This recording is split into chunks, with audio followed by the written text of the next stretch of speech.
It's another thing to hear it from the ECB, and that's exactly what they're saying. You have them coming out and saying it's a threat to the entire system.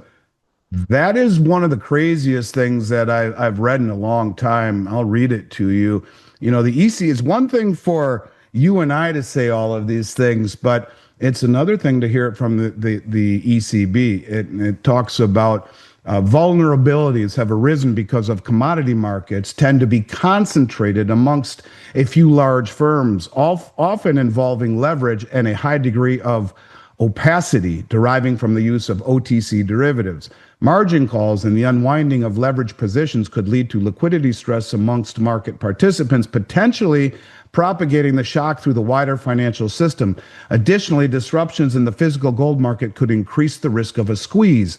In this case, market participants could be subject to significant margin calls and or have trouble sourcing and transporting appropriate physical gold for delivery in derivative contracts, leaving themselves exposed to potentially large losses. Well, that sounds like what we've been talking about for a long time. And that's, you know, look at the LBMA, 8 weeks delivery on a T+1 exchange, opaque. Yeah, no one knows what's going on there. And the leverage that these physical gold market participants are engaged in, that's exactly what they're saying. You have them coming out and saying it's a threat to the entire system. Well, you're darn right it is. And this is what is being exploited by much of the world right now because they understand just what we're doing. The LBMA uses a ton of unallocated gold accounts, where you have several parties claiming the same amounts. That's what the Hunt brothers noticed in 1980.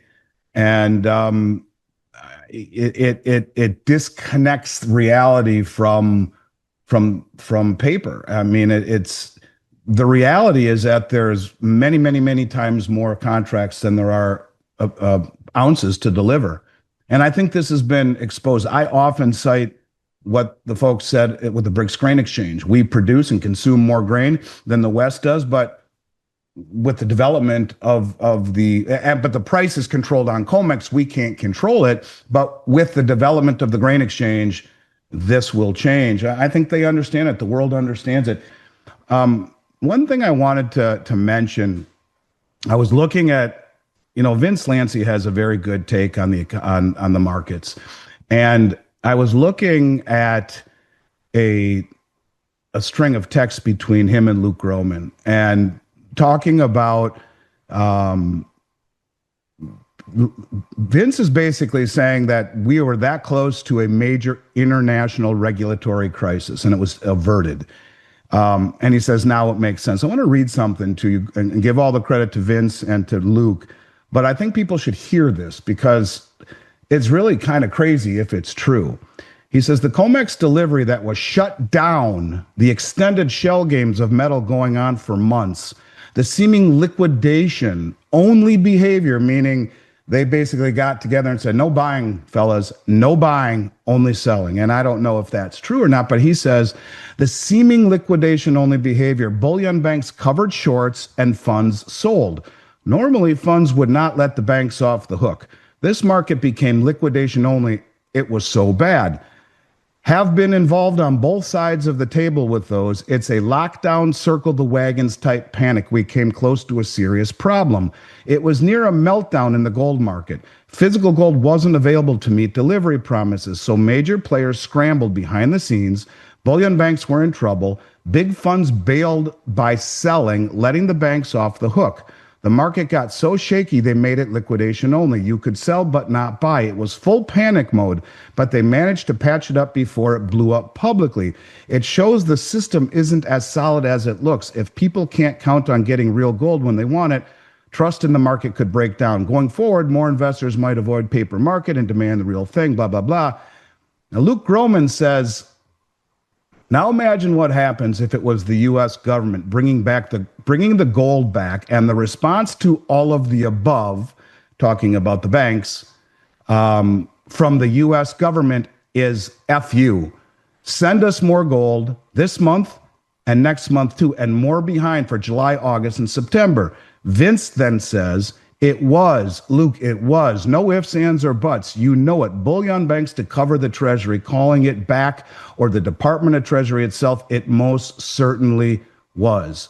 So here you have two of the smartest guys on the planet, more or less saying that we're this close to watching the whole COMEX blow up because of all of the delivery requests. Well, who's standing for delivery? Over 16,000 contracts so far in May. He's saying it's the government. And the government says, I don't care how stupid you are that you're short.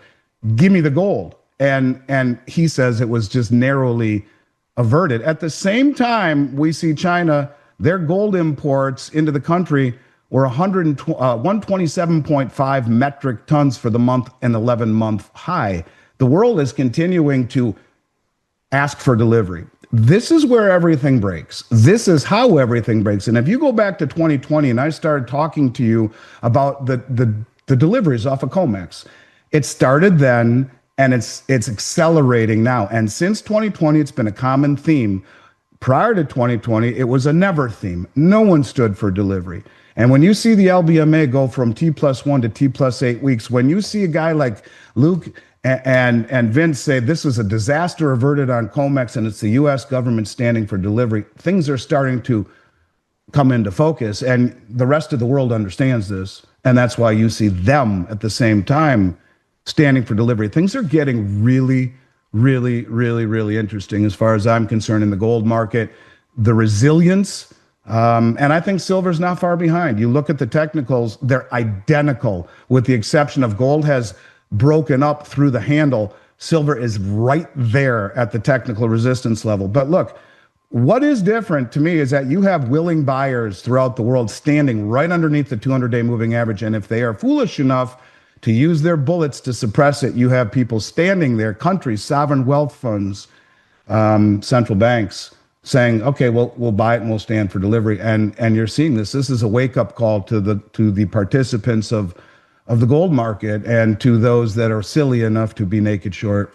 It exacerbates it. If there's not demand at these levels and the Fed has to come in to prop it up, to keep rates from blowing up. But if there isn't demand and you see auctions that haven't failed but have very lackluster demand, and who knows how much the Fed or shadow entities that represent the Fed in the Cayman Islands or whatever are bidding this stuff up, it will just become obvious at some point that that's the debt spiral, rising rates and more money printing to buy the bonds to keep it down, and it just goes on and on and on and on.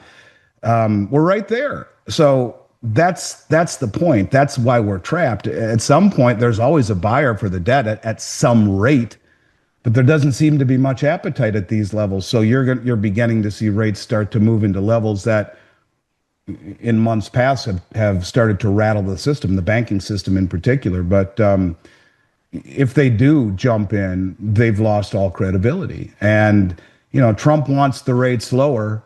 But remember, our dollar's lost 9% already.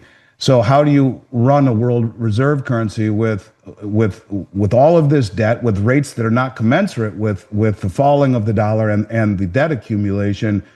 No one wants to buy it, let alone the way that we behave with these countries, threatening them with sanctions and tariffs.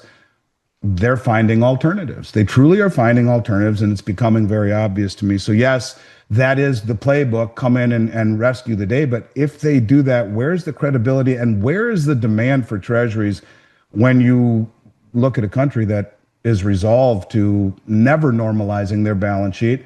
And that's why people are saying that Japan's going to do the same thing right now. After all of these years of suppressing rates, the Japanese government owns 52% of the bond market. Well, where's their credibility as rates go higher in an attempt to normalize their balance sheet and sell those treasuries into the market?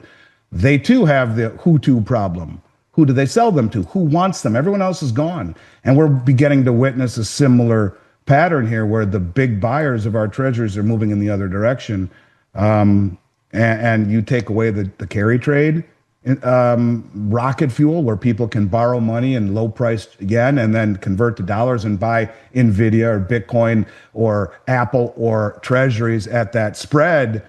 Now that's disappearing very quickly. The unwinding of the carry trade can be just as viciously bearish as the ability to use the carry trade. So yeah, these are dangerous times for certain. And I think it all is going to be centered around the debt markets, which are far bigger than anything else, far bigger than the Federal Reserve has the ability to contain. And we can see that by them coming in and buying the 3, the 30, or the 3, the 10, and the 30, and the rates are still climbing even with that participation by the Fed.